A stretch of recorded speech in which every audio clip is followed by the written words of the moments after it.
And we are back. New Pack City, Hawks fans worldwide. Welcome back to your favorite Hawks Hoopcast. It's Wednesday, January 5th, 2022. I go by Lou Starsky, aka Chairman of the Boards. And today we have another great show for you. President of Basketball Operations, Travis Schlenk, weighs in on the Hawks season so far. And it doesn't sound like he's too happy about it. So we're definitely going to get into that. We have a little bit of audio from that actual interview, so we'll play that.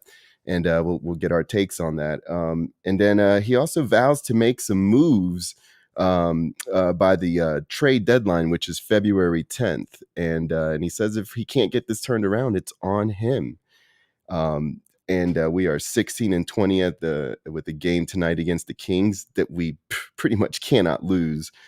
So that'll be interesting. And we'll talk about some trade rumors out there. I mean, is this the time that we, pick some players from the Indiana Pacers up, or some other trades that we're just not quite seeing? Is this a time to kick the tires on Ben Simmons? Either way, it seems like defense is the issue. So we will also be talking about the Hawks defense. But first, hit the thumbs up, like, share, subscribe. Follow the links in the description to show us some support. And with that said, I'm going to bring in Arcalien Mike himself. What's up, man? Yo, what's up? Is Travis Schlenk pulling a Thomas Dimitrov by trying to make us the Patriots? Thomas Dimitrov didn't make us the Falcons. Is Travis Schlenk doing the same thing with the Hawks? Is he trying too hard to make us the Warriors and not making us the Hawks? I mean, yeah, you kind of hit me with that one, man. I don't think so. Just even hearing those two names together, man. Man, I'm not putting Travis in the same boat as Thomas Dimitrov. And just throwing me off a little bit. But okay, well, is Travis Schlenk the issue? I mean, it's his team that he put together. It's his decisions that he's been making to, when we were all like, hey, look, this is the iron being hot. Go out there and get you another stud to pair with Trey. Go out there and make our defense to where we can stop these big interior guys. Yeah, but did he make the move? Well, yeah, but I want to say, to be fair, but we all weren't saying that. I mean, if it's I guess that is the big question, that Eddie was bringing up. If all is like the two of us, then yeah, that's all. But like in the total population of like the Hawks fan base, like no, it was a small percentage that was saying those things or whatever. I feel like a majority of Hawks Nation, Hawks fan base, had the general notion and felt very comfortable after losing to the Bucks, because you didn't. But unfortunately for some people, they didn't get the full, like, I don't know. They just disregarded everything because Trey got hurt. You know what I'm saying? So It's just like the automatic. Oh, that's why we lost. And then there's everything else. And then, like I told you, it's just the fandom and the excitement just start carrying over to the assumptions that A, every team will remain the same. B, that we will, play the same. Everything just everything will be great and that we'll improve. But like I said, though, I mean, it was a small few who were trying to point out things that, we are kind of flawed to that extent, and that we need to address those things, though. But again, I think that Travis didn't make certain moves, or what he messed up at is kind of what he, in a sense, questioned and admitted to, which is we'll get to or whatever later, because you said he had some audio, but he brought some folks back that he might not have, or extended a couple people, or gave some people some stipulations in their contracts that he shouldn't have, to where he's kind of stuck with them, at least for this season. Right. So, and also I will say this about Travis is that, this is also a different animal than football. Football takes getting a lot more men on the same path, and in the same direction. This is hitting on special type of players and then dealing with these personalities and putting personalities in there. So he still has plenty of time to get this right. There's only 5 players as opposed to getting 22 players plus a special team. So the opportunity to fix what we had started is still there, and I still do believe he knows basketball well enough to get the job done. And honestly, this will be his first trade, since the Clint Capella trade, that will make a huge impact on his legacy as a Hawks GM and now president of basketball operations. So let's go ahead and start listening to that. You know what Travis had to say on the 92.9 the game. All right. General manager of the Atlanta Hawks joins us every week on the WadeFord.com hotline. Travis Schlenk. Hey, Travis. Trav. You mean turn it up? Gentlemen, how you guys doing? Pretty good. Now, Trav, I know last night it was a losing effort last night, but dude, sometimes you sit back and you look at some of the things that Trey's doing, and you say to yourself, "Man, I did a pretty good job in picking that cat. That cat's right there. He's all right."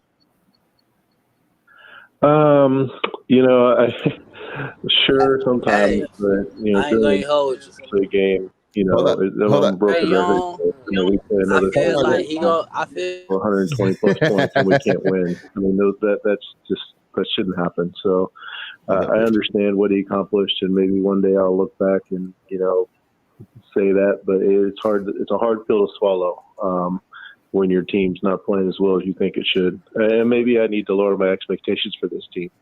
Ultimately, all this falls on my shoulders. I put this group together, and they're not responding. So I'm gonna go ahead and pause it there and introduce. Oh, I don't know what happened to AJ. He probably thought he was the reason why. But what he just said there was maybe he needs to lower his expectations for this team, and if the team doesn't do well, it's on him. How do you feel about him taking ownership of that? And I guess we also aren't used to hearing a GM talk like this.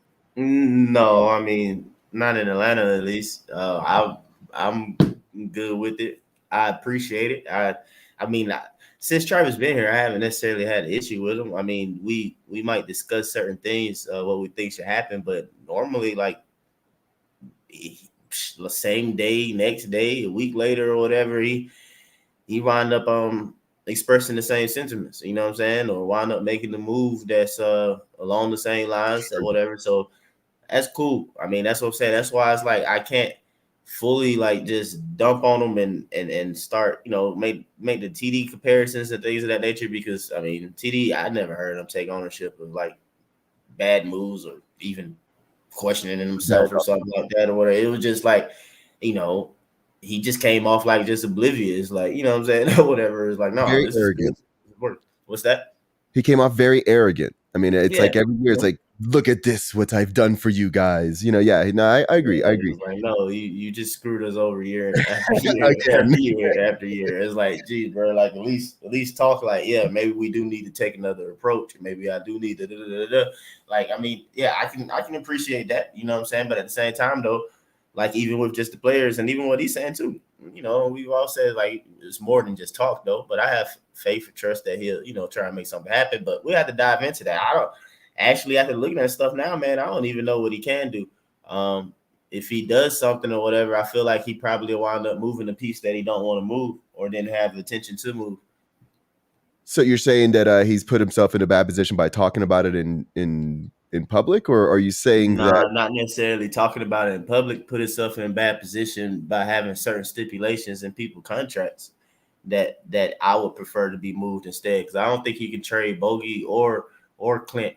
I know now for a fact that you can't trade Clint Capella this year, and I don't know, it's something else with Bogey's contract where it basically got to be a kicker. trade. He has a trade kicker. Bogey has a trade kicker where it actually increases his salary. So if somebody wants to take him on, then they're gonna have to pay him more money. Yeah. So whatever he decided to swing or whatever. Like I said though, I think he wound up moving something that he didn't have any intention of moving. I think that he always would have been okay and was fine with moving the quote unquote additions of Bogey, Clint, Gallinari, you know what I'm saying? Those type that helped get us over the hump to get to the playoffs last season. I don't think that he had the intention to break away from any of his young core just yet. But I was disappointed that we put money into Lou Williams because I thought we got as much as we needed to get out of Lou Williams last year. I would have looked in a different direction there. Try to get a younger, like a Caruso or something else that something that does the same thing but offers more defense or offers more, longevity there. I felt at best we would be able to get maybe another year out of Lou Williams, maybe not, because I thought he was fading last year. We made a lot of love type of decisions, I feel like, man. Well, the other one was that I was going to bring up was after everybody signed is upgrading Clint Capella. It's like that made no sense. You already had him under contract for several years, I believe. There was no reason to do anything with his contract. That way you're flexible. So I don't know why we did that. Gorgie Dang seems to be a complete miss, and it has nothing to do with Gorgie Dang, to be honest. I mean, like, it's just like you're watching a square piece trying to be shoved into a triangle piece, or shoved into a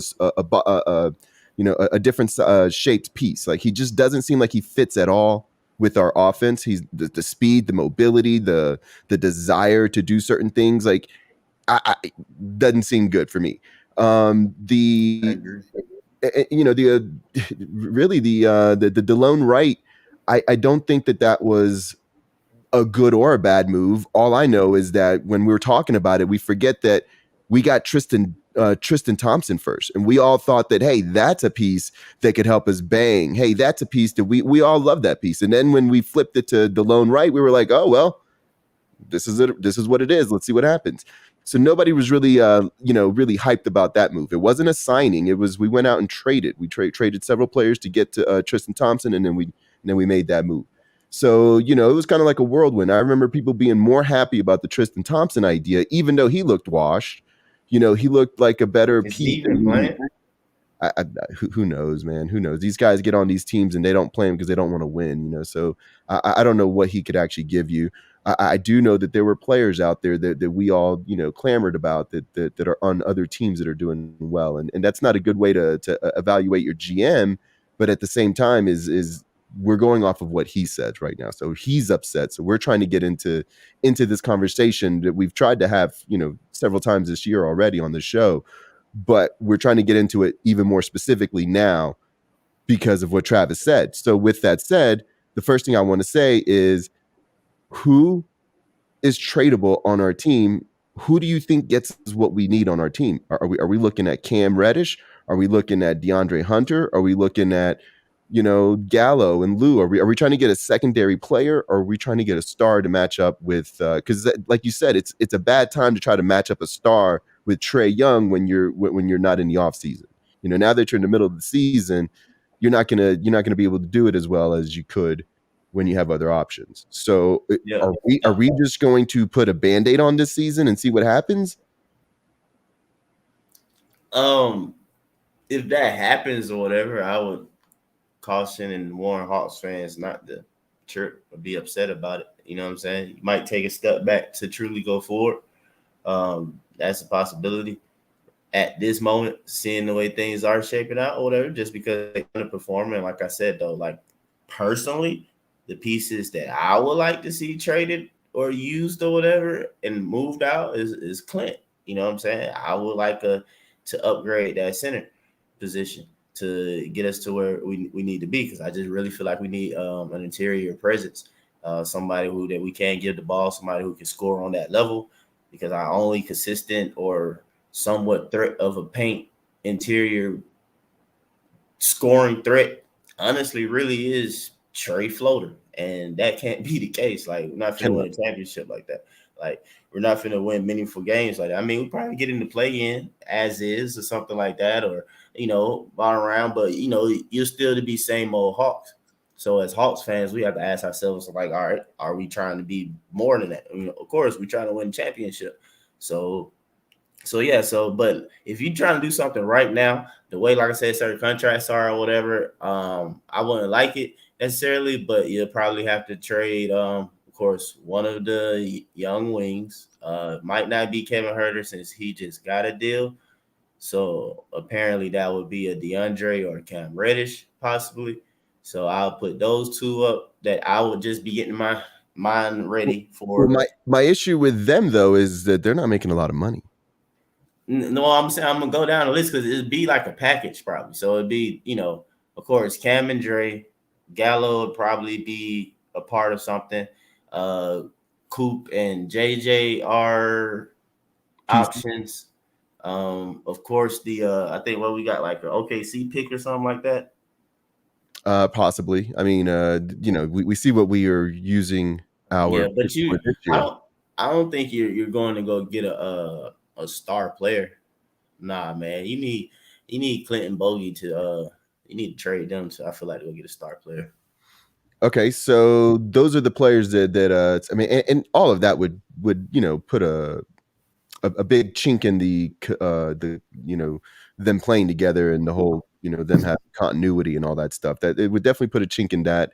I'd hate to see Bogey. Bro, no, screw all that, man. I know That's what got us here, man. Like you remember when I was bringing up possibly moving, because I mean you can see this coming in a sense or whatever. Like, no, you need a legitimate somebody who's a legit star, whether it's offensively, defensively, passing, but whatever it is, they do that at a star level to go with what you see that you have Trey, who is a star or top level person at what he does, scoring and assisting.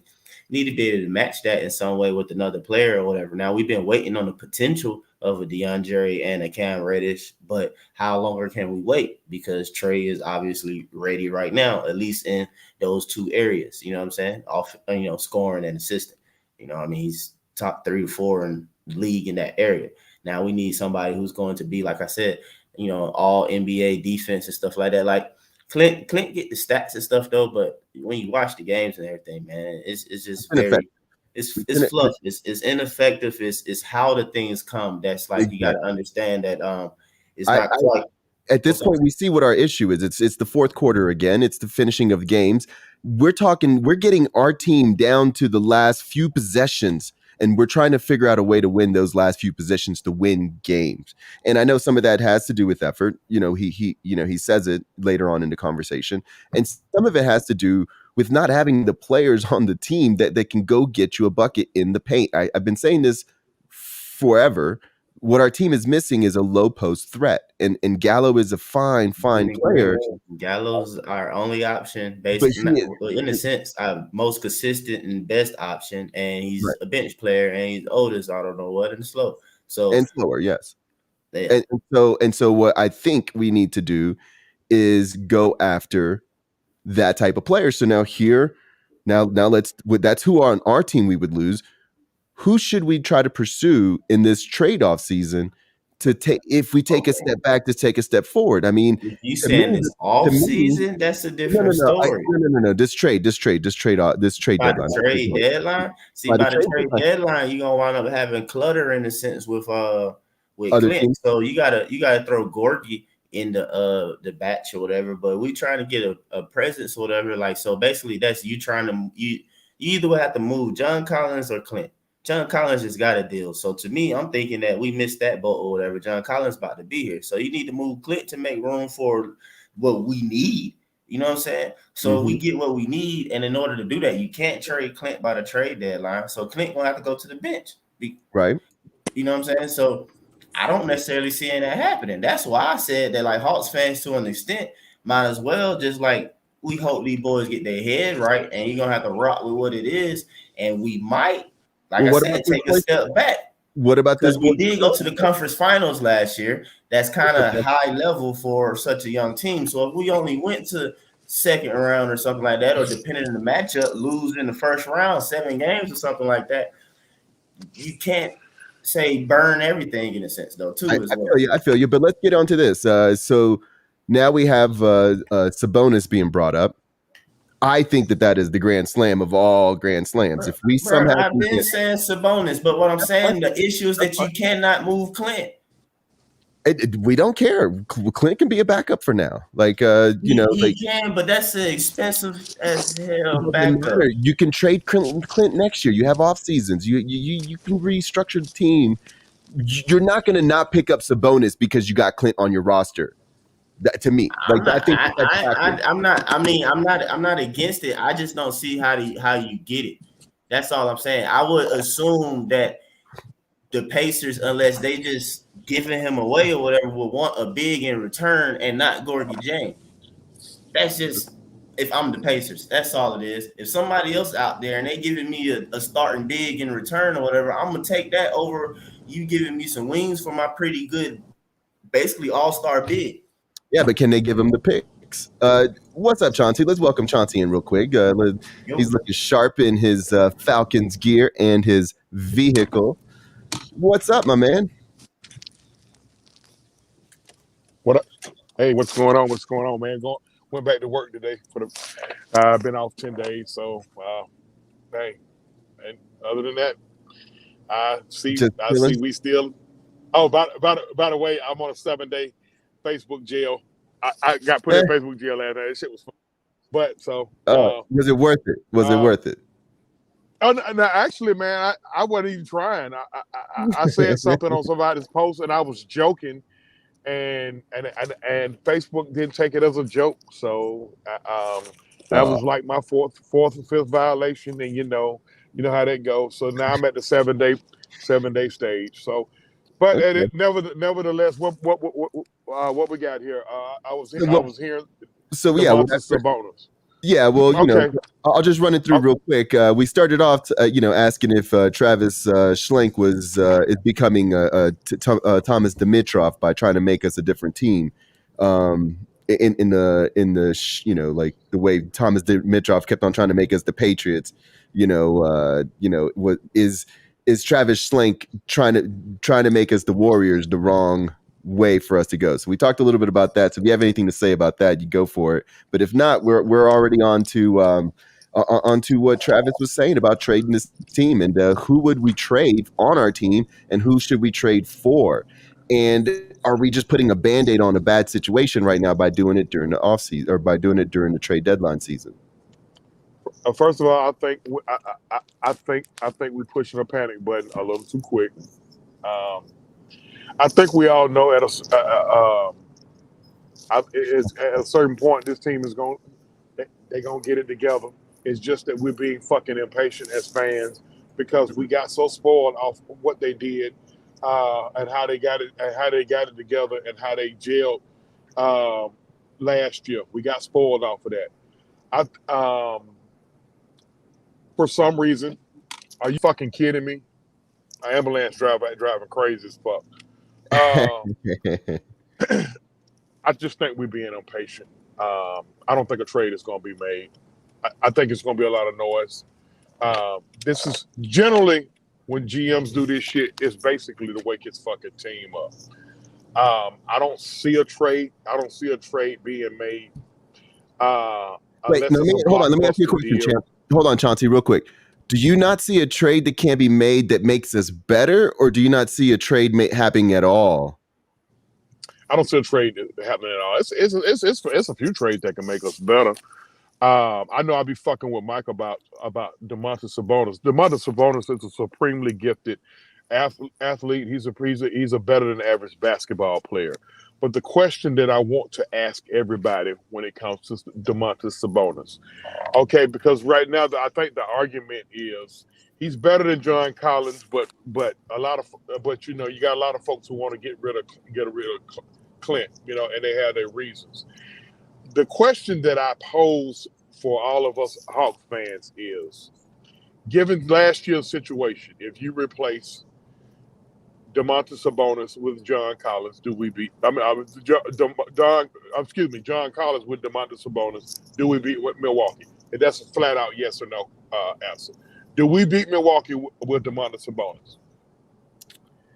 Can I answer? Yeah, go ahead. I know it's a flat out yes or no though, but I would prefer to, like I said, I really elaborate. don't want to. Okay, go ahead and elaborate. Go ahead. My bad. I just, I'm saying I can't answer because I don't participate in the JC and Sabonis trade. I don't want to do that. Like I'm not trying to see Sabonis and Clint Capella together on the court. I'm not trying. Okay, all right. Okay, I'm gonna alter the question. Given the same situation, if you replace Clint with Domantas, do we beat Milwaukee?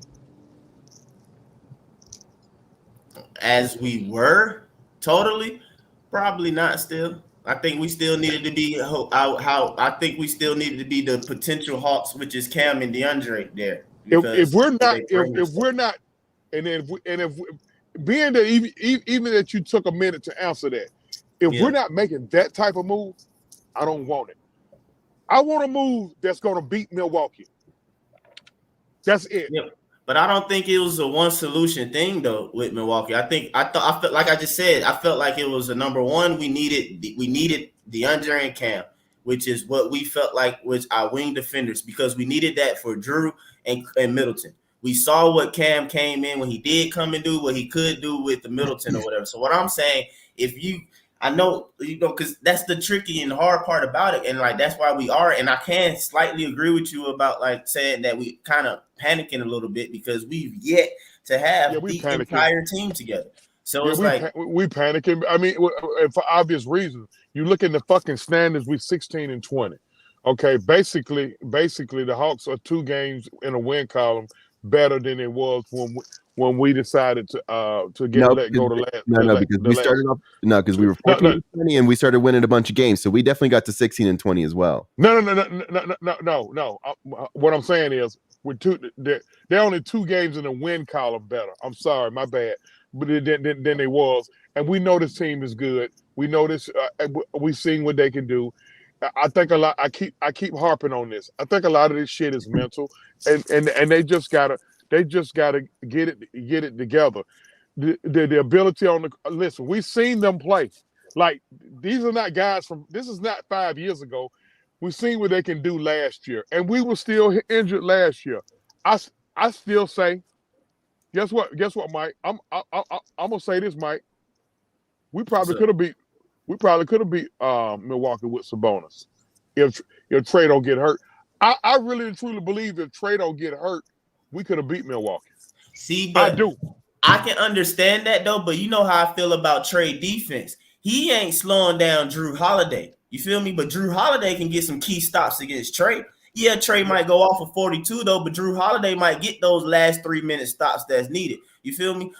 Without DeAndre Hunter and Cam, though, those elite defensive wing, whoever it may be, it might not even be them, but we still need that piece along with, say, healthy Trey and Sabonis. That's my opinion, to fully be that championship contending team. So do we now? Here's the one though, right here. Okay, so we've talked about Sabonis, and I heard y'all talk about him a lot yesterday. Do we go after Ben Simmons, and what would we need to give up to get a Ben Simmons on this team? Now, I want to here's anything that we do. What's that? Here's why I'm not touching Ben. Okay, here's why I'm not touching Ben. We all know. I think. Listen. I had to kind of relate this to when I'm coaching travel baseball, and I tell a lot of the kids that I coach. I said, when the scouts come look at y'all, man, they already know what you can do. They know what you can do. They're trying to see what the fuck you can't do. What Ben Simmons can't do could be crippling to us in a critical situation, like it was to Philly last year. See, I totally being a primary ball handler and you cannot shoot free throws or jumpers. That's a death knell. And against an upstart team like the Hawks. See, John, like, what if he comes in here and has a totally different role? I'm not saying to bring him in here to be point guard. But it's not even what if, Lou. He will. Are we trading Trae Young for to not be the primary ball handler anymore? It seems like it alleviates both of their issues, where he don't want the ball at the end of the court. He ain't gonna get the ball at the end of the game anyways, because Trae ain't passing it at the end of the game. So, and what we need him to do is be a 6'10" big guy that can guard everything on the court and chase everything around. Hey, real talk though, man. Some listings have Clint at 6'10". If he's 6'10", hell, we might as well play Ben at center. They both shoot free throws the same, just about, don't they? I don't know. Let's get the actual percentage. Let's see how much better Clint shoot free throws. I think Clint just a tick better than being at the free throw line. Last year, I will tell you this. Last year, Clint was hovering around 60. This year, he's at 49%. So Clint is garbage at free throw this year. No, hold on. This year, he's always been. See, let me tell y'all something about Clint He was Capella. hovering around 66% last year, which is adequate. It's doable. I'm gonna tell y'all something. Then I'm gonna ask y'all something as well. What are your expectations for Clint Capella, Mike? I want you to answer that. What are your realistic expectations for Clint Capella? Can I answer this one first? Can I answer this one first? Go ahead. I need him to be a defensive stopper, a defensive anchor, a defensive leader, a rebounder, and someone who can hit bunnies. That's it. Yeah, there you go. Good way to answer that, man. Because I was about to give some extra stuff and everything like that, and I felt like, go ahead, speak your mind. Okay. I was just gonna say it's not too much about Clint. It's just what I expect from that position as a team or whatever. Like I appreciate what he's done because he is better than Alex Lynn and Damian Jones and all that stuff. You know, we've elevated position. But for us, like I said, championships is what it's about or whatever. This is what we need now. You know what I'm saying? Yes, you are a better catcher and finisher than Lynn and the other guys because that's what we needed to go a trade to kind of help us get to where we are a little bit now or whatnot. And now what we need to help us get to where we truly want to go is like, yes, a legitimate – if you're not going to be somebody that we can give the ball and give us that interior scoring with your whole home defense or whatever, then I need that position to be an all NBA, without a doubt, defender. No, like when it's a non-all-star against you, he does not need to be able to close a game out against you. Like I should never see that. You know what I'm saying? Like, no, that's damaging to us. We don't need that. And also too, the amount of bunnies he missed. That's very damaging to us as well. You know what I'm saying? Because you have a great point guard as well. So it's like, come on, Clint. I thought that you were better with finishing around the bucket, but it's like now I see with any type of contact, man, you can't even get it on the glass consistently, man. Also, here's the other thing that we have to consider at this point is what we got 2-3 years ago was a hungry man trying to make a name for himself. He had to reprove himself, man. He had to reprove himself. Injuries and Rockets gave up on him. He had to reprove himself, and he played at a different effort level. This year, he's on cruise control. I don't need Clint Capella on cruise control. I need him hungry or listening to Travis' comments or whatever. I hear Clint a lot. You know what I'm saying? I can try. You know, y'all know what I've said about JC and all this type stuff, whatever, though. But I can feel that he definitely feel like he shouldn't have extended Clint or something like that, and he's disappointed because he feel like, yes, I was counting on you. If we talking defense being an issue, I was counting on you to be an anchor for us. A solution, part of that solution, and we're still having defensive issues. Hell, I know Trey can't play defense, like y'all say. I ain't got him to play defense, even though I believe that his butt need to play better defense. But Clint is literally that's what you're here for, is to solve our defensive issues. We knew JC wasn't necessarily a defender. And he's not communicating on defense. He's not communicating on defense. Like he is breaking us down. I don't think he communicated on that last play with Nurkic where everybody wanted to blame Gallo and we debate what happened. I don't think he called that pick. Because ain't no way them boys played that way or whatever and somebody was communicating that play. Ain't no way. He's not being that vocal defensive leader. He's not doing anything. Too many times that I see him and Gallo or whoever everybody else on the interior is just sitting there going, you were going to get him. How do you know he's not being vocal? I tell you, Chauncey, because too many times I heard Solomon Hill is the most vocal person on the team. And obviously, since Solomon Hill ain't even been on that bench, we've been horrible, just about. So it's like, I'm sorry, I don't need to be hearing. If I've never heard that you're vocal, I've heard JC is vocal. I've seen JC mic'd up in games. Have we seen Clint mic'd up? I mean, we've seen Clint do his little hype jump against the Knicks because he got hyped and everything like that, though. But no, I do not believe that he's the vocal leader and defensive vocal person that we need on the court. I don't see it. And there's too many times where after the play gets done, there's 2 or 3 Hawks looking at each other with their the defensive back in the Falcons looking at each other like, how the hell did they just get a first down on 3rd and 12? Like it's the exact same look of like, we really fucked that up.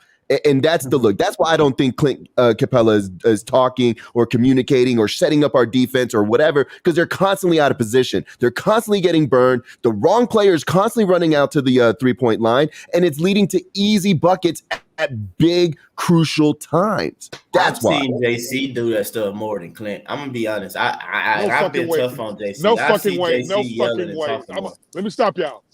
For real? I'm gonna stop y'all right now. No way y'all can put that shit on. If we all sitting up here watching the same game, no way. We sit up here and watch the same game. Y'all sit up here and constantly watch these fucking wings get abused by their guys, and Clint and or any other big be out of position a lot, helping out them, and he is getting the blame. It's mind blowing to me. Because we all watching the same shit. Okay. We are all All watching right, the same. forget all that, Chauncey. Forget all that, Chauncey. 101 versus Nurkic, though. You just saw that. We can't.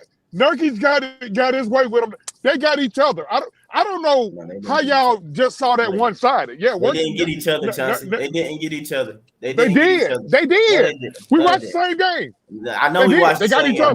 And it's funny how you can see totally different stuff. Okay. Can I tell you this? Can I tell you this? Because let's just look at their let's look at their stats in the last 5 minutes. I'm gonna tell y'all, if we let go Clint Capella, that'll be a bad move.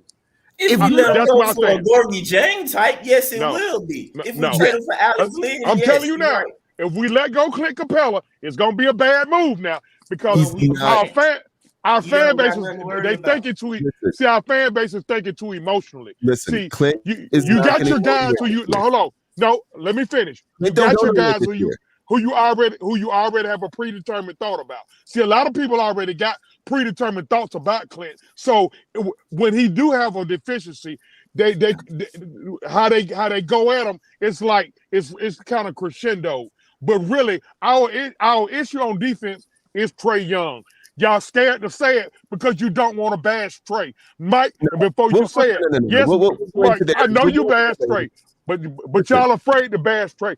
Trae is getting fucking barbecued. We'll get into that. And it's hurting the whole team. We'll get I know into you do, Mike. I know you do. Listen, we'll get into Trae is getting barbecued. Hold on, let me say this, Chauncey, because that's not fair what y'all doing to Clint Capella because Trae and a certain other motherfuckers getting barbecued. Hold on, Chauncey. Let me say this. A solution that we were talking about during the offseason was, since we have JC and we have Clint and we saw them play together, they're not the interior stoutness that we need. What we needed to do was move from JC and get a real big man at that point to play power forward. That's what we needed to do. We didn't do that. We didn't have the back of Clint or JC by putting them back together on that front line and thinking that we're going to be of any statute on defense. Those guys are getting cooked. I don't know how else to tell you, but our interior defense is getting cooked. Now, because they're getting out of position, helping out these wings that y'all keep coddling and spoiling. Y'all coddling and spoiling these wings because they are scoring. Then y'all are. Y'all got to be. Then that y'all got to be. We heard you, but now let me just tell you this. Then that means that what we need to do is have a better defensive strategy as a team. We need to work as a team. We can't have individuals out there just playing defense, because you see what happens is they all end up at the end of the game, at the end of the day, after at the end of the scoring play, they're looking at each other like, oh, I thought you were supposed to get that guy. Oh, I thought you were. They're not working together. So whatever it is, whatever defense. Why have defensive strategy? Why do we have to have defensive strategy? You have a defensive player. With your man. Young. You have a defensive player in Trae Young that you're never going to be able to just play everybody straight up. Ever. You're never going to be able to do that. You have to have a defensive strategy on how to cover. So because Trae has to. So we're gonna blame Clint. So we're gonna blame guys like Clint. I heard what Mike before you go in there. I heard what you said. We're blaming Travis. I heard what you said about Yerkin. We're blaming Travis and the roster structure. I don't know what you're talking about with individual. Well, let me say this though: it's to try and bring sense to it. It's not too much just like picking on Clint. What it is that that's what it is. I'm gonna call it for what it is. Let me clear it he's up. being blamed. Like I said, number one. Well, let me say this though. Number one, you ain't got nothing to worry about this year, bro, because Clint cannot be traded, man, to February 13th, and the trade deadline is February 10th. Unfortunately, so we cannot move Clint Capella this year. That is not until possibly maybe the offseason that can happen. So it ain't finna happen. No matter how much we talk about it, it ain't happening this year. So you got that. No, we just talking. We just all right, talking. I got you. All right, so We just my talking. thing It's is cool. but anyway, like I said, though, my thing is though, I agree with you. Trae Young need to play better defense. I've called that out plenty of times before. After he just dropped 56 points, I was going against the grain, as most people would not even try and blame Trae Young for the loss. I said that yes, Trae Young, you cannot let a bench player go off for almost 30 points at the half. By halftime, it just simply can't do that. I agree with you. Trae Young need to play better defense. I just brought up the fact that I don't believe that we beat the Bucks because we still need the wing elite defense because Trae is not finna stop a Drew Holiday. And no matter where he go, somebody gonna seek out that mismatch. So, but at the end of the day, saying all of that, we ain't trading Trae. So my thing is though, that's the only reason why I'm talking about a Clint or this or that. And if he ain't gonna be this or that, because we know Trae is elite at scoring and assisting. Okay, well then. I just honestly think, and somebody may say, well, goddamn, Chauncey really in his feelings about Clint. Maybe I am. But here's the thing. That's why I asked you guys about, fuck you, Mike. That's why I asked you guys about what are your expectations for Clint Capella? Because when we traded for him, I already knew what we was going to get out of him. I knew we wasn't going to get shit. Listen, man, Clinton had a couple of fucking 30-piece games. I never expected that. Shit, I'm like, I know we finna get defense and rebounding, and whatever we get offensively is a bonus. I swear to God. I said, hold on, guys. Hold on. Yeah.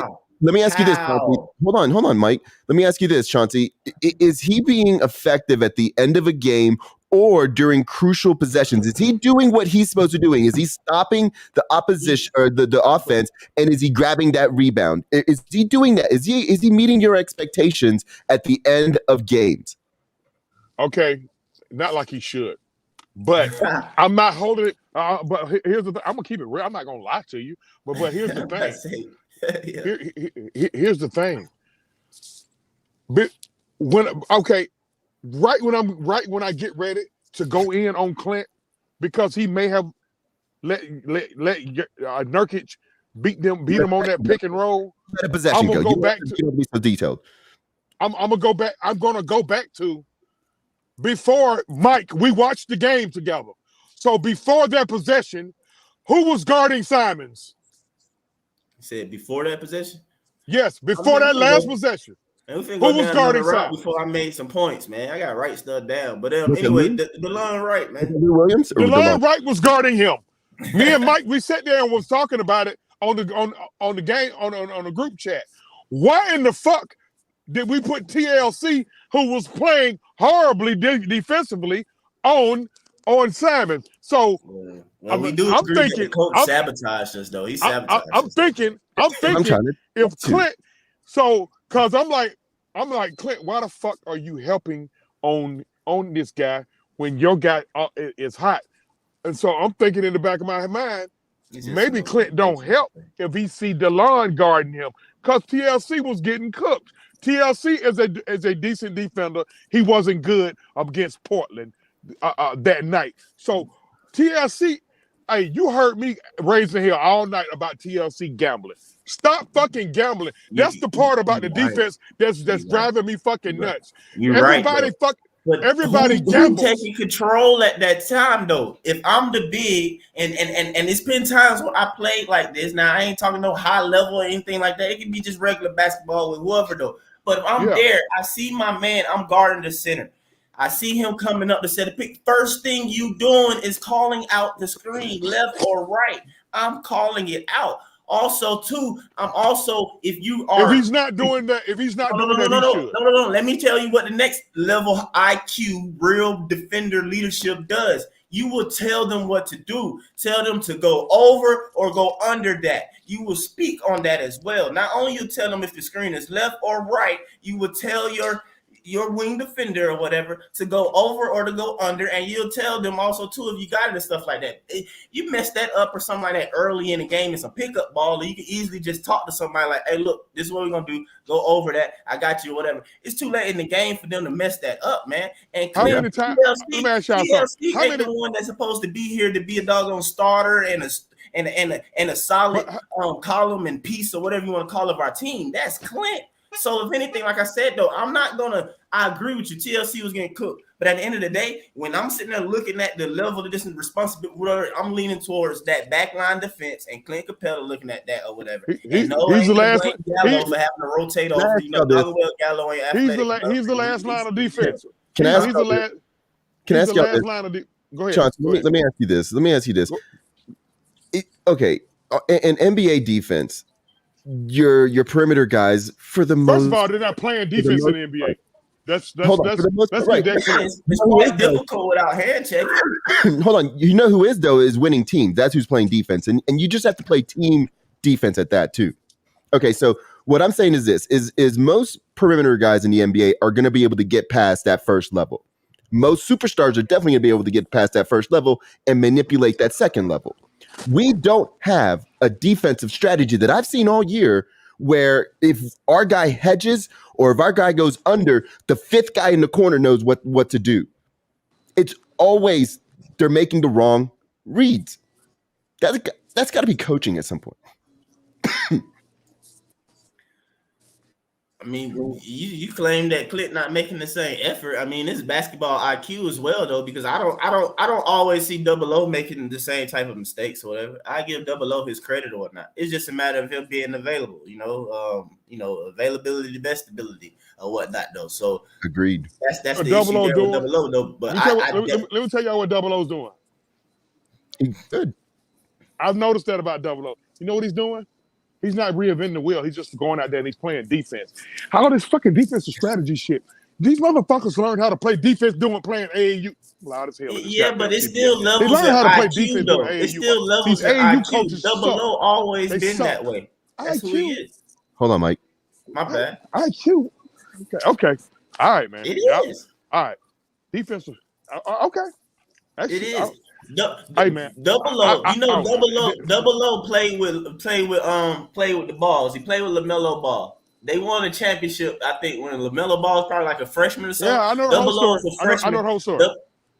Double O is a freshman as well. Everybody might not know it, so I'm saying it again though. But Double O is a freshman as well, winning the state championship, running with these boys or whatever at this varsity level in a sense though. But at the same time though, during that time period, he played older players like say Bam basically. You know what I'm saying? What I'm saying, and also too, we need more people like that because the only people that we do have that's where defense is in their DNA and they're actually defensively talented, they are not staying healthy worth the lick. That's literally, and then on top of that, they're young. We're depending on basically rookies. Cam Reddish, DeAndre Hunter, and Double O. No veterans that we have defensive DNA. That's an issue. Clint is not good for me one-on-one on defense as a DeAndre Hunter, Cam Reddish, or Double O, and that's an issue. That's an issue. Other than that, we need to just shut up and wait 5 years then. Or are we trying to win? 3 guys has been unavailable. What are we trying to do? Three guys has been way more unavailable than Clint. So now, what's the? That's what I'm saying. That's the issue. I mean, but what we're doing is we're going off on the available guy because the guys that can do what y'all need them to do a little bit better than the available guy is constantly unavailable. I don't get it. No. Hold on. Nobody's doing that. I don't get it. But that's what's going on, though. No. Yeah. We're irritated. We're irritated because we have a deficiency on the defensive end of the floor. We are irritated because of that. All of us are. But we already know the reason why we're having a defensive deficiency on that side of the floor is because the guys who we know can do it are not available. So we're putting pressure on the guys who are available, and we're ready to boot them the fuck up out of town because they can't cover for everybody. That's what I'm hearing. We're not trying to boot them. Travis Schlenk said he's going to make a move before February 10th, and we're trying to figure out what move could he make to make us better. We're identifying that defense is an issue, and our defensive anchor is not turning out to be as good of a defensive anchor as we thought. So what do we need to do to not just put a Band-Aid on this team, but to actually get us to where we're winning games, meaningful basketball games? Hey, man, I don't know. And rarely I'm at a loss for words, but I really don't know. I don't know because every time you look up, somebody's not there. And I just honestly think it's kind of fucked up from our fan base and unfair to be going in on a guy like Clint Capella because he can't cover other motherfuckers' deficiencies. Now, when he out there can't cover other motherfuckers' deficiencies, now when his man gets to going, now we kill Clint when Clint's man beat him every so often. But I sit there and literally watch the same game like everybody else watch. I watch the same game everybody else watch, and I sit up there and watch Clint, whether he talking or not, have to leave his man a lot to help a motherfucker that's getting beat up and abused, but yet I'm hearing he's not being that defensive anchor. I'm not understanding that, bruh. I'll say this. I'm gonna say this. I'm sorry. Hold on, I agree. real quick. Hold on, Mike. Let me say this real quick. Yeah. Clint is not the reason why we're losing. Chauncey, go ahead, Mike. I mean, we losing for multiple reasons, but at the same time, though, it's like, all right, I hear what Chauncey's saying. Yes, they need to stay in front of keep their man in front of them and stuff like that, though. But still, though, a part of being a center, though, a part of you playing defense is that you covering everybody else or whatever. You're the last thing of defense. You have to do it. How any all NBA defender, they are great at doing that, whether it's on the ball or coming over and cutting off the lane and who plays great defense?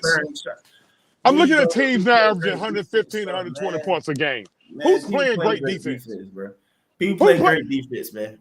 Teams are averaging 115, 120 points a game. Please tell me who's playing great defense. People play great defense, man. I don't care what happened during the season. Once again, I said I'm trying to win a championship. If you talking about these boys not doing anything because they want to go through the motions and no, ain't no team gonna turn up and play defense against a team that don't play defense. It's just not happening either. When all I know, I can just stop you a few times or whatever. Hell, the Bulls played defense against us, and at the same time, they outscored us too. You know what I'm saying, or whatever. I mean, the Blazers. Let's be honest, and they got stops. Like when your team goes up 10, they did get stops. I don't like hearing that nobody played defense. And then again, though, it's like, okay, I understand. Don't nobody shut anybody down necessarily, but Clint not shutting down anybody that's not even all stars. That's the problem. Mike, are you seeing the scores in these games, bro? I just asked you a question, bro. Are you seeing the scores in the playoffs? Is the score in the playoffs 130 to 128? Guys, I can't quite remember. I can't quite remember you, but you can That's like all me I on care that. about, man. Guys, that's all I care about. You've seen this. Okay, hold on. Wait a minute. So we're caring about the playoffs now. Hold on, Lou. Hold on. So now we're caring about the playoffs. Basketball games. Okay, hold on. So we're caring about that now because when I mentioned playoffs, somebody said, "Oh, that was last year." So now it's okay to care about the playoffs. Here? Is that somebody here? Yeah. Listen. I've heard it. Hey, if I could tell you exactly where it came from, I will. No, I'm saying I've heard a lot too, though, but I don't want to do that because it's just us three here, bro. Because I know I ain't say that to you. I ain't say that. Okay. I agree. Playoffs, I would use that as a reference still because I still bring that up. The Bucks playoffs or whatever into it. The issue why I go back to Clint or whatever. Because like I said, I'm talking about me. I want to win a championship. I'm not trying to be the same old Hawks like trying to get to the playoffs, man. We passed that. I mean, I like to get to the playoffs, but I want to win. And let's be honest, guys, we're watching these games. Like we're not. Well, just recently we did. We've gotten blown out a few times, but we have the ability to come back. We have the ability to get the games close. We have the ability to get tied with 20 seconds left. We have all the abilities in the world. But what's going on is that we're not making winning basketball plays. We're down to like the last little bits to win games. That's even in crunch time, Lou. My bad, but I was gonna say that like what you're saying, we get to the last little bit. Even with the defense being there, if we do play defense, we still run across the issue of being too trade dependent. That's why you still have people talking about, say, offense or getting somebody who can score. And when it's an obvious issue of defense right now, that can sound crazy, but it's like, no, because we still seen when we are kind of clicking, we get down to the point where it's too trade dependent. You know what I'm saying? Whatever. And it's like you need that interior type of scorer. That's why in the past I've been so heavy and hard on JC and been asking him to develop certain ways and stepped off of it. And then now you hear me talking a lot about Clint because I mean, at least I can say JC does certain things at an elite level. JC knocked down shots at an elite level. Clint, this year, I don't know what he's necessarily doing at an elite level. I don't. Exactly, not this year. And what did Clint ever do at an elite level? Well, then that's why part I of the asked y'all issue, about Chauncey. That's why I asked y'all about y'all expectations. Rebound. What did he ever do at an elite level? What he's doing for us, he did for Houston. He defended and rebounded. That's what he did. Last year he got a motherfucker. That dude that started playing basketball probably about 2 years after he got to the fucking States. Listen, but that's not an excuse. I'm just saying. He made key. Tim Duncan started late. Plays. It's guys. You know, I just think that the team is right there, and you saw the Bulls pull off 2 road wins that go on their record based on 2 plays that they made. They were down both of those games, and a player on their team made a winning basketball play. They got 2 extra wins on the road from that. That's what you need. You need a dog to go win a game when it's winnable. We got one in the sense with like Trey, we have him on the team. Defense though. we have him on the team, and we got guys on this team that has won playoff games. We all watch the same playoff game. But it's a difference to stuff though. We got guys on this team. I keep telling y'all it's just mental with these guys. See, we pushing the panic button. Y'all. I keep telling y'all it's mental. Like we sitting up here tearing each other head off right now. It's really up to the players to grab their nuts and get their shit together. Go have a team meeting. Go to the beach. Hey, go rent a mansion. Get a bunch of whores or whatever. Get together and go and figure it out. And no, it can be that simple, brother. But that's the thing, though. At the end of the day, though, I am one who have already said when everything is like that, you're not beating the Bucks, not as is, not with the interior setting of John Collins and Clint Capella. I don't believe that. I was happy to be wrong. Not what lost I don't us believe the that you get to the finals that way, even with the healthy Trae Young. Okay, but that's not what lost us the series. Everybody keep talking about that one fucking game Brook Lopez had. And yes, he had a 30-piece in a game. That one game. Okay, but people are really going in on JC and Clint. Their wings abused us. Their wings abused us. Even when Giannis was out, their wings abused us.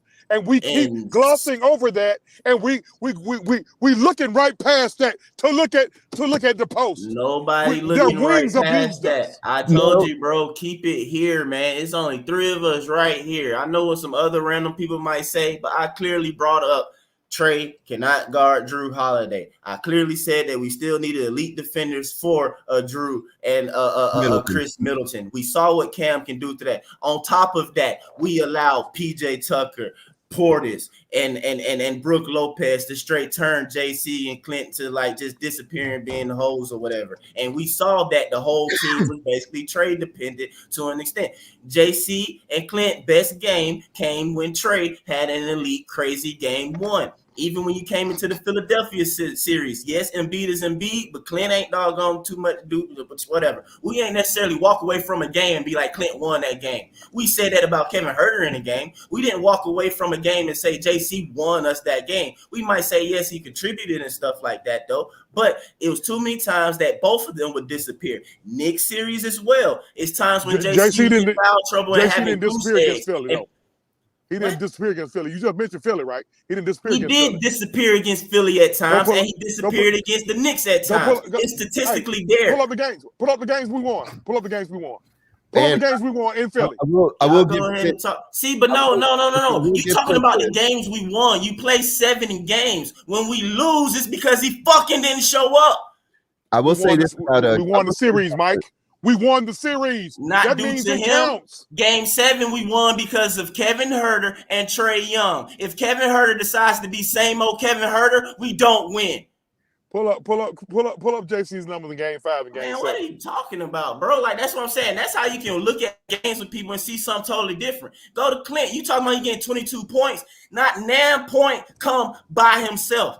At the most, 2 buckets What you come mean, in a bro? game where Clint got on his Bro, own. Literally everything Mike, is you can't keep assisted moving the on. goal. That's Mike, the you issue. moving the goal.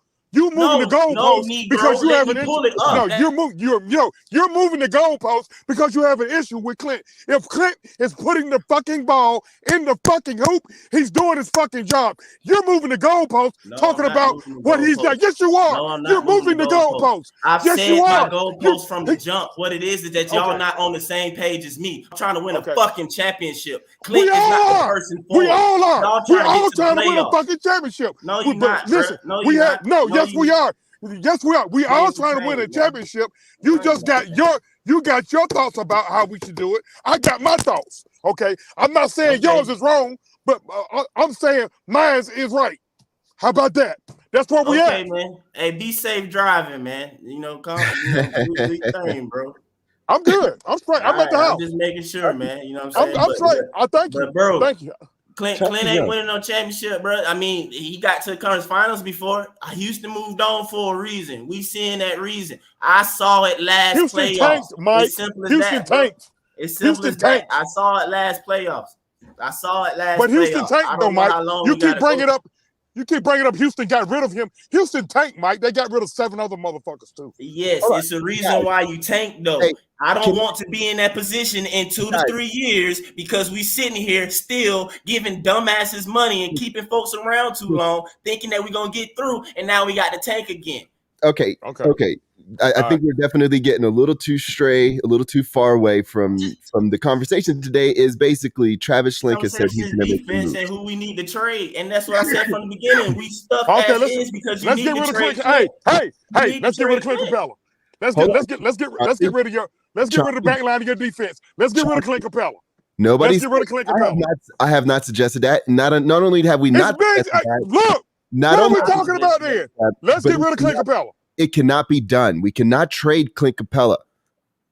I don't know why you keep thinking that we want to trade him. We was talking about the offseason. I'm saying we stuck with him right now, but going to like the offseason stuff, yeah. But the thing about it though, I feel like it should be like, bro, y'all know this. I was cool with trading him in this past offseason. I did the same thing about John Collins. All of y'all was mad at me the last 2 seasons about saying the same crap about John Collins. It continued to happen. Like, bro, like don't talk to me like I'm just like doing this stuff out random. I'm choosing people to do this to or picking on somebody. I've been trying to trade fools for the longest. I'm gonna ask you the same. Hold on. Whatever you just said to me, it goes for you too. Who mad at you about it? You got a right to your opinion. I ain't mad at you about it. Well, shit, but it seemed like you are. That's what I'm saying. So if you're not, mad at you. Okay. I'm not mad at you. Goddamn. Okay. I ain't finna change how I goddamn talk. Well, I'm gonna start talking to Mike a little delicately. Nigga, we grown. It ain't that. I'm just saying, like, goddamn, bro. Like, I ain't mad at you. Chauncey, a couple of times you have just kind of thrown us under the bus with whatever wild shit New Pac City be talking about sometimes. So we are very specific and very consistent on what we want from our big man, and we don't think we have enough skills. Like a goddamn politician. We don't think we have enough skills on our front line. I told y'all on no goddamn bus to pay the bill. You know what I'm saying? Listen, we don't have the frontline post players on offense or defense now to get the job done. JC's too light in the ass to get the job done defensively. He's active. He's everything else we want, but he doesn't have any real skills. He's developing it, and maybe later on down the line, but he's not advanced like a Trae Young is on his offensive skills. When we lose basketball games, it's because teams are making wide open. The reason why we lose basketball games is because we're not playing as a fist. We're playing as 5 individual fingers, whether it's on offense or whether it's on defense. We're not playing as a fist. Memphis is playing as a better collective unit constantly with way less talent. I see them play their games. They play everybody tough. They play everybody hard, and they have a way better record than we do right now. And that's because they play as a team. Charlotte, same thing. They're playing way better than all their individual pieces. That's where we need to get to. That's where I feel we need to get to. And whether that's coaching or the GM not being on the right page of getting the right players in there, getting the ingredients and all that other crap, we're not playing as a team. We're not being better than the individual sums we're not being better than the individual people. That's what I think. I think we're not giving the effort to become a better team. Nah, I agree with you. At the end of the day, with that stuff, you know what I'm saying? Like I said, I try and touch on everything. I've said Trae Young needs to play better defense. At the end of the day, he has to play better defense. Again, that's why I don't think that we fully where we need to be. My bad, I'm still trying to get those stats up, man, because we won series and everything like that though, but like those losses or whatever. And even in times that we did win, we needed more from our guys or whatnot though. But and we were playoffs or whatever, like everybody. I mean, just keep it real, bro. Like a lot of the games we won or whatever, it was because of great perimeter play. Trae played great. Kevin Huerter stepped up. Bogey stepped up. You know what I'm saying? That's just what was going on. Like that's just what was going on. And we lucked up. Like just be real, Hawks fans. We had a great matchup against the Knicks, who can't shoot worth the lick with the team that they had. Had they star player who only go one direction. Everybody, they mama know it. We shut it down. Trae Young showed up. Move against Philly. Ben Simmons, he had a freaking meltdown. If Ben Simmons dunked the ball, we probably don't even beat Philly. He go up and dunk the ball, we probably don't beat him. It's too many times where I felt like JC should have been going at Tobias Harris a lot more, but he can't put the ball down on the ground. He can't post up. You feel me? We that's what I'm saying, man. It's like people just taking stuff like, oh, but we won. Like, no, look at how stuff is going and happening and everything like that. Yes, we won the game and stuff like that, but guys, we are flawed. You have to address it. Even if we all hitting on all cylinders, hustling and doing the best we can, we still are flawed. Simple as that. That's all I'm saying is that needs to be really paid attention to seriously, man. But yeah, I'm gonna have to send Chauncey them stats when I get a chance, man. I'm gonna sit down and really, really pull them up though. But because I'm still trying to pull them up, man. Keep giving me overall crap. When I know. And I'll say this, like I think Marcus out here nails it. I mean, in summary, Clint could be better. Marcus on one time, but yeah, go ahead. Yeah, I know, right? In summary, Clint could be better, but he is not the reason we are losing so badly on defense. And on offense is really Trae heavy. Without Trae, we struggle badly on to get a shot off or to run and look efficient. So we are in a situation as a team. What are we going to do? That's where we're at. So, and I think a lot, after the shot has been fired by Travis, a lot rides on this game. That moves somebody. Well, tonight, yeah. I mean, they lose tonight, but it's really gonna be ugly. Exactly. So, how is our team responding from a mental standpoint? And by next week, we'll know a lot more about this team. We'll know where they are mentally. It'll show tonight though, but people gonna have, like you said though, people just gotta step up and everything like that. And at the end of the day, yeah, we spend a lot of time talking about Clint, but we can't trade Clint. He gonna be here. So as what we talked about before Chauncey came, who's the realistic pieces to get kicked out? I didn't see that last coming, but it'd be Gallo, one of the young wings, or Reddish, Hill, and Gallo. Yeah, I mean that's most likely what it'll be. I would hate to lose Cam Reddish. I would honestly prefer to stay as is, man, than trade Cam Reddish. Agreed, but the thing is like we already have the salvo being shot out by the GM and the president. Yeah, man, he might as well wait to the offseason, man. It's his fault. I mean, he gave these stupid little stipulations in their contract, man. What the hell you give Clint this? I can't trade you, jump, man. He should have gave, man. That's so stupid. That's very dumb, and I think when you're negotiating. Maybe he thought that this was a way to get more out of Clint as opposed to getting less out of Clint. I don't know. Maybe it's something we don't know, and it's automatic when you just sign somebody or extend them. I don't know, but no, I don't think that's the case. Okay, well, I just think that's horrible, man. Like I feel like we really stuck with him this year. I mean, I just was trying to get him, like he said, what's your expectation? I guess my expectations was, though, a lot more consistency from Clint when it comes to being the defensive anchor.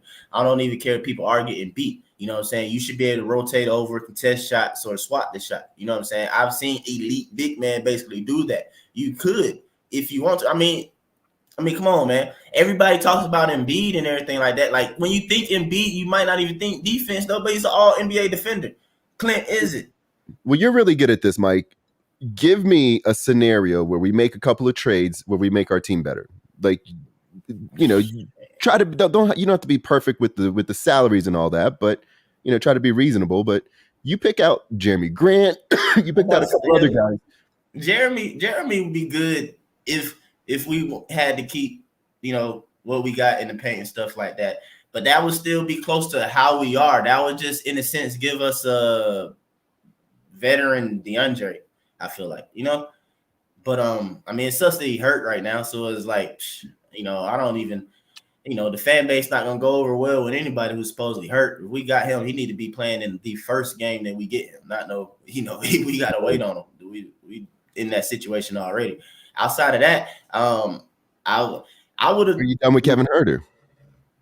He said, "Am I done with Kevin? Is he no longer untradeable as he was last year for you?" Yeah, I'm probably open to it. I'm probably open to it. I would hate it though. I'll say that. I hate to lose Kevin because I think Kevin's still a good guy off the bench, 6 man, or when you do start. Because I mean, the other night, yeah, he just not even doing anything, sleeping to 18. I would say that like you should have scored way more. You need to be more aggressive though. But I mean, and then a lot of times Kevin at times proven to be probably the better mate to trade sometimes. You know what I'm saying, in the backcourt. But at this point, the way we are, and they don't shape up and start doing something, man. Yeah, you got to look at it. Hopefully it'd be for a star though. In return, it would be hard to sell the fan base. I feel like to lose one of them for like a Jeremy Grant. I think it would be dumb to trade Hunter or Reddish for a Jeremy Grant, but to trade one of those guys for a piece like Domantas Sabonis makes a little more sense since we're heavy in that position. It does though, but to be honest with you, DeAndre Hunter hasn't proven anything to say that he's better than a Jeremy Grant or that's something that you shouldn't do or wouldn't do. Everything that you're basing that off of is complete potential and hope. And hope that he stay healthy and the hope that he lives to his potential. Jeremy Grant, I've seen not change his game, but elevate his game, be a solid defender or whatever, shoot the 3 consistently now and stuff like that. And he's actually surprising with his ability to attack off the dribble and stuff like that, showing in Detroit. That's why a lot of teams looking to get him, huh? Doesn't he play for Detroit? He played for Detroit, yeah. Yeah, he's one of 5 players in Detroit, and they are a terrible team. Like, what are we talking about here? Bro, I'm just telling you, man, just type in Jeremy Grant in Google, and you'll see all the rumors, and you'll read some of the teams that's trying to get him. The Bulls are trying to get him. The Bulls made a lot of moves already in the offseason. The Bulls are already looking straight. Why are the Bulls even still trying to do something? That's all I got to say, man. But come on, man. The Bulls get Jeremy Grant. I'm going to just sit here, I'm going to laugh, and I'm like, oh, yeah, he only played for the Pistons, and he ain't did nothing, this and that, whatever. But okay. Okay, well, we're talking about a player who's gone from the Nuggets to OKC or to this other team and hasn't made a true huge impact on that. You can say it, but what true impact have DeAndre Hunter made or Cam Reddish? Besides the point, we all said here who is the second most important player, and that was all almost unanimously DeAndre Hunter on this team. We need him to step up. For a small stint, you're exactly right. But if I look at Jeremy Grant's game within the last 2 to 3 years, he does and can give you the exact same thing that DeAndre Hunter does. That little mid-range pull-up shot. And also just a knockdown 3 when somebody's sent swinging to him. And he plays defense. He plays great defense. So, I mean. And he's hurt. And he hasn't gone through a postseason. And ideally, I understand. I would want DeAndre. We were talking about last year trading DeAndre Hunter to the Spurs to try to get DeRozan. We were talking about trading a Cam Reddish to one of these players to get a real piece. Now you're saying let's trade one of them for Jeremy Grant? Before DeAndre basically became the damaged goods that he is, to get hurt, to come back, same knee, get back out again, same thing, have a wrist injury and stuff happen. People gonna lowball you, bro. That's fine. Then you gotta be like the guy. Moment, though, for him. Then you gotta be like the guy in Philadelphia where you're just gonna hold on to the dude. Like there's no way you trade him at his lowest point. Well, okay then, but at the same time though, like I said though, I can't fully say that a Jeremy Grant is just so disrespectful. That's all. I just can't fully say disrespectful, that. But why would you to me? I would trade JJ. And another pick for Jeremy Grant. I'm not giving up on Reddish or any of these other guys. See, the thing is like it's another Clint Capella thing. These are guys that are second round guys that overachieve because basketball is not all talent. Basketball is also IQ. You asked me a effort. question. I wouldn't necessarily be willing to do it, but I'm just saying that's something that you might do because that gives you a more veteran presence and ages up a little bit. Part of the problem is that we do have youth that still, none of these young boys that we have that even though they've been in the league for what, 4 years, 3 years, or 2 years, have even played a full 82 games. Jeremy Grant at least know the grind, know what he needs to do, know that the season is boring. We still got people talking about this junk ain't fun. Like, what kind of silly stuff this is? No, bro, this part of the grind. For you to get a championship, bro, you got to play 82 games. You can't only play 12. You can't play 50 and then get to go to the playoffs. No, you got to play every single one of these things. Jordan don't go, 70 or whatever. The Warriors don't win 70 games thinking that the season boring. You feel me? I guess I'm looking more for a player that's coming from a team that's like the Nuggets or a team that's like that are drafting and developing these guys. Grant played for the Nuggets though. I know that. I understand that, but right now he's not. I'm not. Look, I'm just messing with you, man. I'm not trying to shit on Grant. I'm just saying that, like, I'm down with getting Grant, but just not for Hunter. Trade DeAndre Hunter for well, you probably wouldn't do it though because again, y'all wouldn't do it though. Probably you said the Nuggets trade him for Will Barton. Pascal Siakam, where does he? How do we get him off of the Toronto Raptors? Girl, Toronto not trading him for no DeAndre Hunter.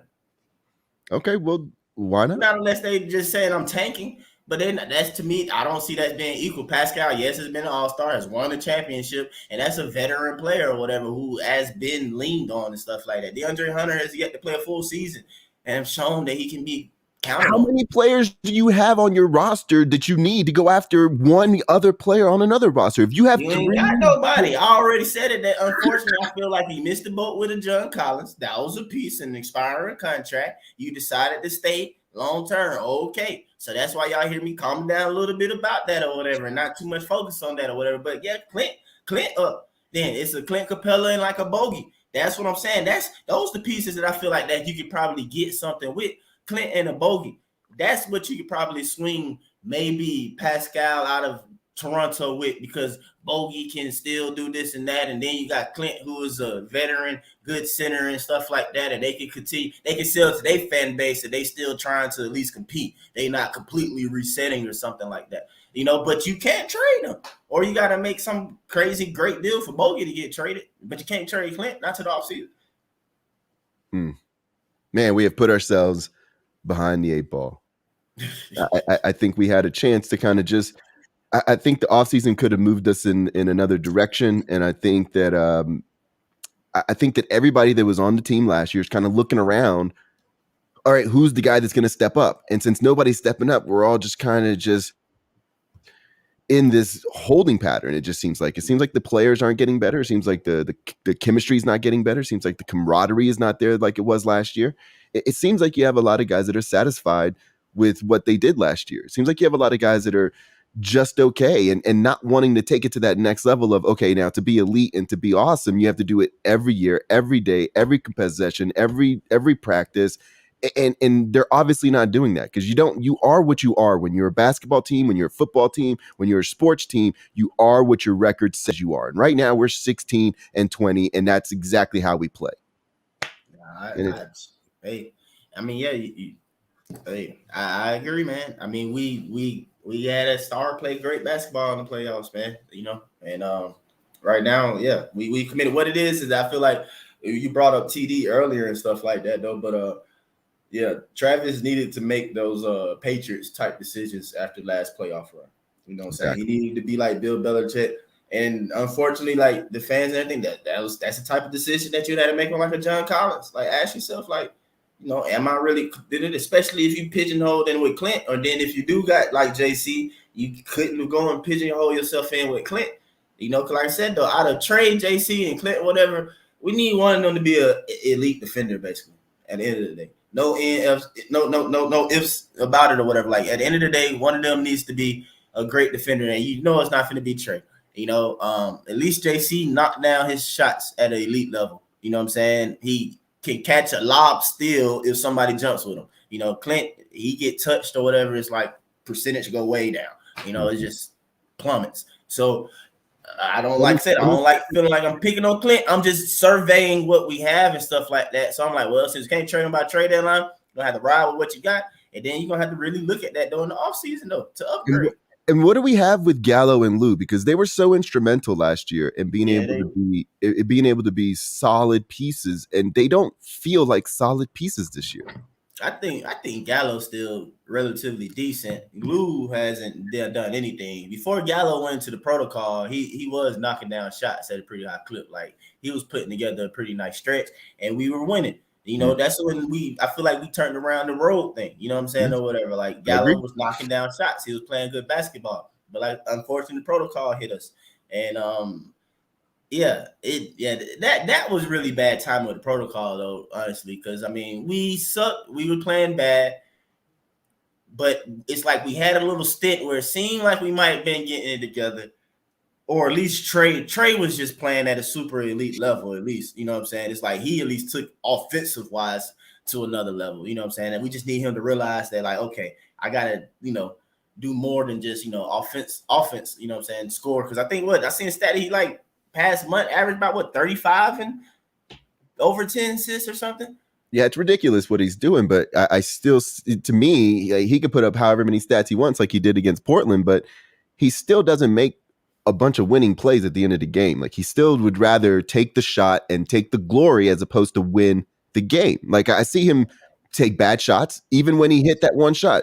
We just went down 2 possessions. We saw one wing hit a shoot a 3 immediately. We saw the other wing to shoot immediate 3 immediately. So then Trey grabbed the ball and then he runs down there and shoots a 3 immediately. And whether it went in or not is besides the point.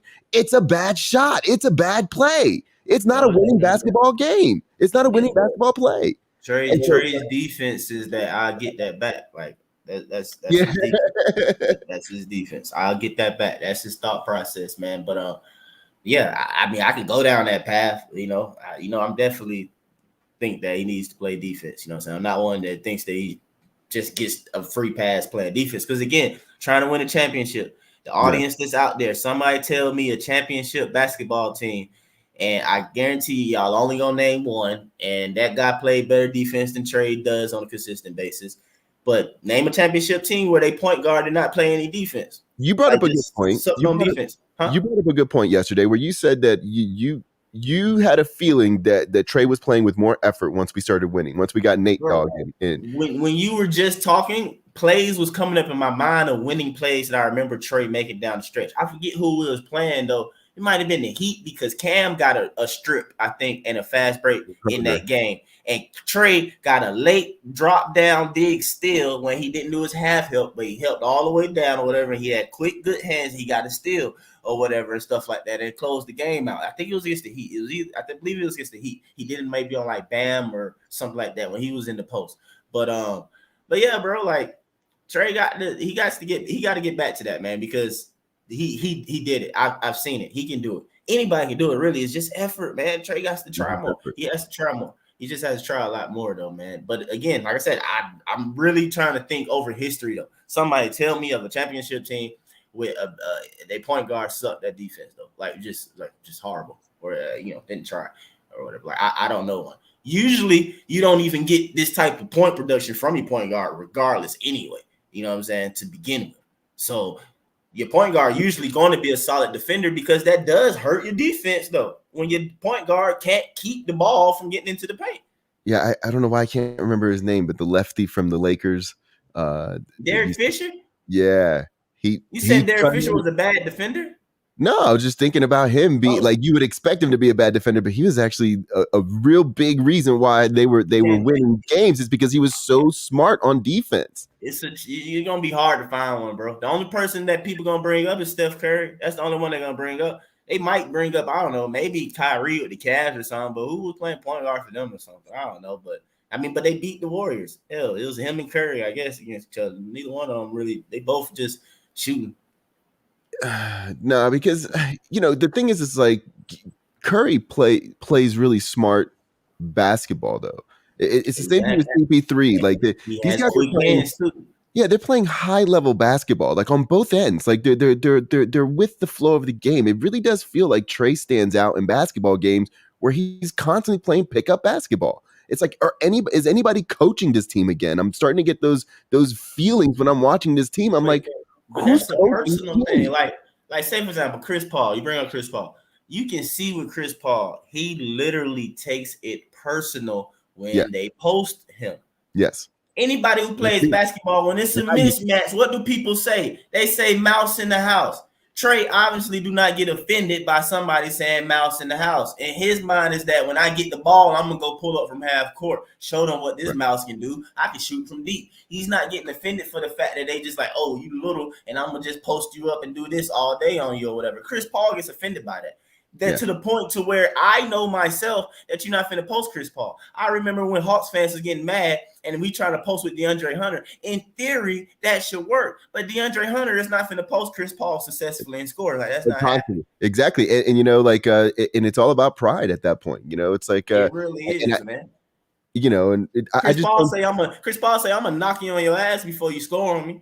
Exactly. And I was the same way when I played, you know, I'm a 5'10" guy, and it was hard for people. I have a low base, and it's hard for people to just, because it's basketball and playing defense. It's so much more than just your height and your talent and your disc. I'm taller. I mean, I'm taller than you. I mean, I ain't NBA like big man tall. I'm 6'4", but look, I'm slim. You feel me? I don't play plenty of guys at 6'4", my same height, 6'5", whatever, but they got 25, 30 pounds on me, though. And what they going to think? First thing they going to think, and which is in theory, yes, you're supposed to get the ball and back me down. Well, then I can't be like Clint, then just let people post me up all day. No, you got to do something else. You got to move. You got to do that. You know what I'm saying? You can't body them. You got to play. It's just also, it doesn't seem like Clint tries other things. I don't want to bang on Clint again. You know, we're trying to end the show, but he, you know, our team doesn't have a collective front or a collective playing behind a guy. Like we just don't have any a collective basketball strategy or defensive strategy. It seems like if our bigs are fronting, what are our wings and the corners doing? You know, if they're not fronting, are they being more aggressive on the you know, on the passing lanes? Like, when's the last time we actually, besides Cam Reddish, we got a passing lane steal? I mean, I guess Mays does pretty good, but we don't do any of that. Yeah, I don't know who we got coaching tonight, man. I just thought about that. I don't know. Because that last coach, I mean, because even at the end of everything too, man, the coach messed us up too. I can put fault on him, man. So 5'10" and thick sole shoes over here. but as I'm saying, is like it's other. But Double O, I feel like it's a player that's like that. Double O is 6'8". I think so too. I think he's basically undersized. Mm-hmm. I can see the Double O have basically over time or whatever has thought the game and learned to basically think more than just literally rely on, you know, banging and let me try and block this guy's shot. Understanding that he got to do work a little bit earlier or whatever. He got to maybe meet his guy at the perimeter and don't let his guy just walk all the way down to the block. And now I want to, like, you know what I'm saying, get in defensive position. Like, you know, stuff like that or whatever, or give some more ball to not. It's just a lot of little things or whatever. And he got quicker hands and stuff too. Like, he tends to make his step, you know, before something happens or whatnot. You know, it's like, yes, you see the pick happening or whatever. He tends to kind of go ahead and make that step over a little sooner than, say, you know, Clint does or whatever. And it's just like little things like that. Everybody and their mama see he played Embiid better. He played Giannis well. He playing everybody that Clint plays. He played them better one-on-one defensively, and he's shorter. And he hits his bunnies. And he hits his bunnies. He's really. And he hits his bunnies. It's like, God, I wish Double O was 7 feet. If he was 7 feet, boy, we'll be golden. Yeah. No, yeah, it's a tough situation to be in. It's a frustrating situation to be in because you don't feel like the team needs to be blown up. You don't feel like it's not like it's a talent issue. You feel like it's an effort issue. And then I'm looking squarely at Nate, dog. And I know he's, you know, like Chauncey says, you know, you can't be yelling at Nate when he's over there coughing. But where is he played with Gary Payton? Where is his stamp on this perimeter defense? Like, why aren't they at an elite level defensively on the perimeter? Why aren't they playing better basketball on the perimeter? Has the game passed him by? I don't have an answer for that, man. I'll be honest with you. Yeah, I don't have an answer for that. I'm surprised myself as far as how it going and everything like that, man. So hopefully they can get turned around, man. But yeah, I it's part of me. The two glaring things that I can chop up to it is the fact that I wish I knew who Facebook user was, but but the two glaring things I see is that Clint, whether it's effort and health or whatever, it ain't the same, and trade effort ain't the same. Those are two most glaring things I see that's affecting the defense. Yeah. Well, man, you got any bows to put on top of this show? Because I think that's about all I can say on this team. I thought Man.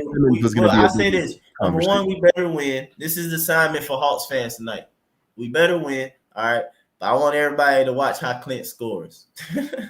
Since Chauncey, you keep talking about that, they both be going at each other. I'm like, bro, it's just how it happens. You know what I'm saying? I think most people know how it happens, though. But just pay attention to how Clint scores. I wish JC could play tonight. You heard that he's a bigger force on offense than Clint. Like JC is way more force. I've been tough on JC, but I rather, I mean, you can definitely try something with JC. You can't try nothing with Clint. Like you really can't. You can't. You just can't. I can try and give JC the ball. I get on him about it though, but I would give JC the ball when it's a clear mismatch because I know he can turn around and shoot. Right. Clint, I don't know what the hell's gonna go on. I don't know. I have no type of trust whatsoever that this is a good probability that is going to be a positive play.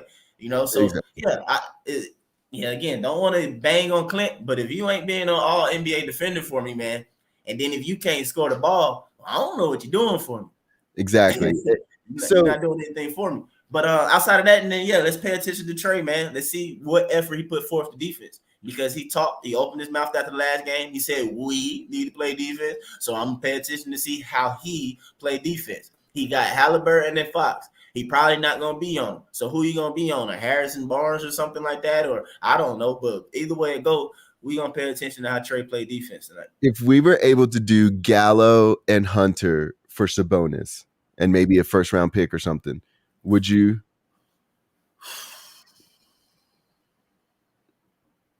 I feel that if we got Sabonis on our team and we got to keep either Hunter or Reddish and we got to keep most of our other team intact, I think within 2 years we're a real legitimate championship contender. I think having a dominant big man like that. I'm just trying to figure out how the interior work. That's all it is.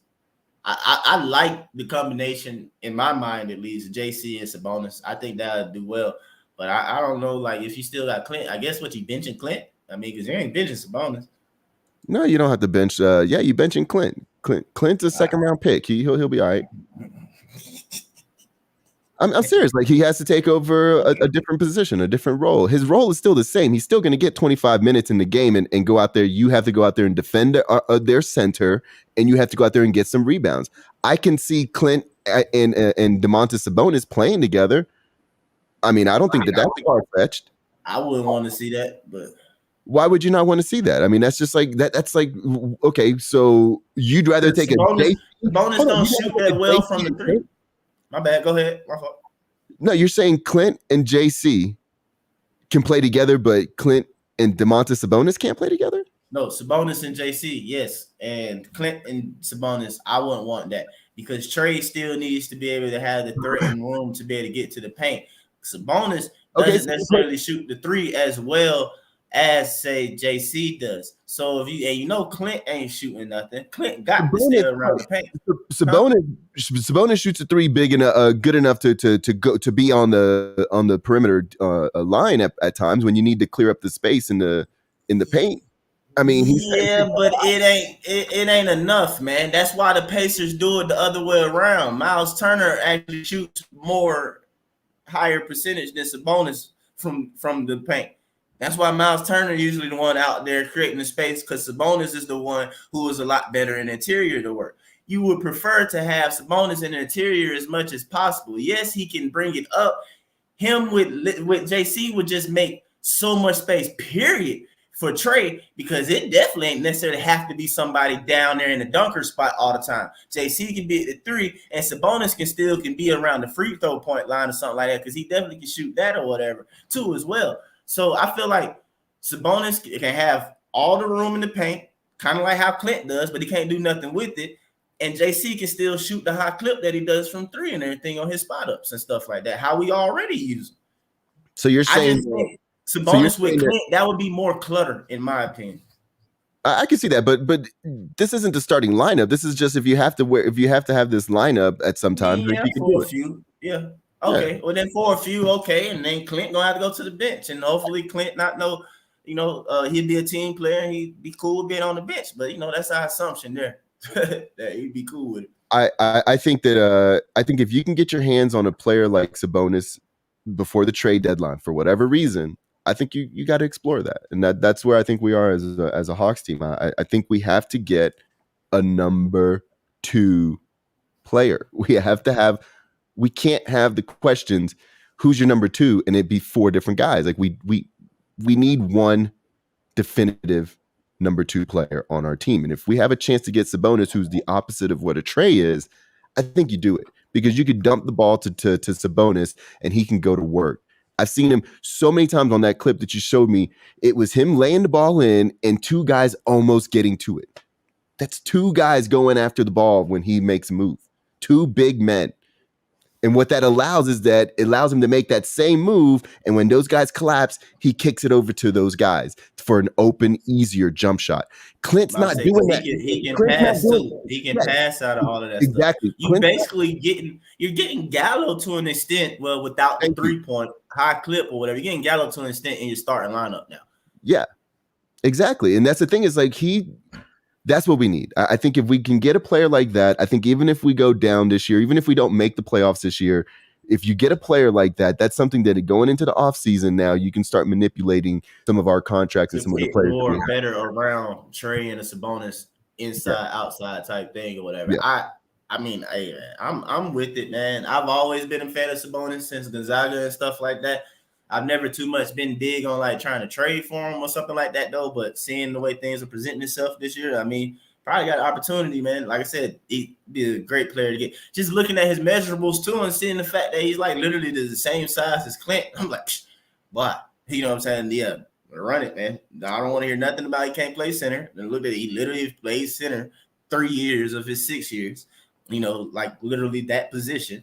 And whatnot. And again, he's the same height and size as Clint Capella, our current center. And the other thing, here's what you also have to understand, is that they use their center to guard Sabonis. Like they can call whatever Miles Turner and the center and him the power forward, but on defense they use the center to guard the Domantas Sabonis. Mm-hmm. And Sabonis, he has the offensive skill set to go back at a Vucevic or a Nurkic or all these other bigs that we see when it be like, come on, man. It's like, we don't have that option whatsoever. And again, and then be people that's not even all-stars. It's like, come on, bro. Like, you know what I'm saying? It's just like, they're not even all-stars and they go to work against you or whatnot, man. I even would have took Steven Adams over Clint, man. I mean, you see Memphis. I would love I would love to hear what Brian Windhorst what he actually said. I mean, I don't know exactly what the offer is here. I think they were talking about the Gallo and Cam, most likely the candidates or something to get traded. Okay, I mean that makes sense. Those are the only tradable pieces. I mean, that we've identified. Nobody wants Lou, but Lou's a waste of a spot on our team right now. Our bench, we need to do more on our bench to get a player. And I think if Cam Reddish could fill that role as what Lou is coming off the bench, then that would be great. But we've put ourselves in a situation where now we're panicking, like Chauncey says, and we're trying to go get after something that it may or may not even be what we need. So we put ourselves in a frustrating position, that's for sure. Yeah, I'm about to say, I agree with that part or whatever. Don't panic too much and do something that's not going to ultimately help you. You know what I'm saying, or get us to our goal. I would rather just, take our lumps this season and, address the issues in the offseason going into next one. Exactly. I hope he has the patience of what the GM over in Philly is doing, because there's no reason for right now for us to make a trade where we're not winning. There's no reason why we're not making the winning trade. Like, we've got to either take advantage of a situation in a team that's trying to rebuild or trying to do this and go after this, or we hold tight. and we try to mentally get our team stronger. Like I don't feel like you're gonna get a winning trade necessarily right now. You might not when you saying what you're saying, and everybody and their mama know that we're underachieving. You know what I'm saying? Like everybody know that we had expectations. We're under those expectations. I'm not offering you a great deal. Not when you saying that you upset and everything, and we know you underachieving. I'm gonna try you first. You know what I'm saying? So, hey. Yeah. All right. Well, that'll conclude today's podcast. Thank you for watching. If you enjoyed it, make sure to like, share, subscribe, drop comments. Find us on all the social media, except Twitter for me. And check out our sponsors. I'm a different person there. Check out our sponsors, Flickwick, Arc Alien Designs, and the Originative brand. And as always, we are for the fans and by the fans. And with all that said, have a great day. Until next time, let's go Hawks. Let's go.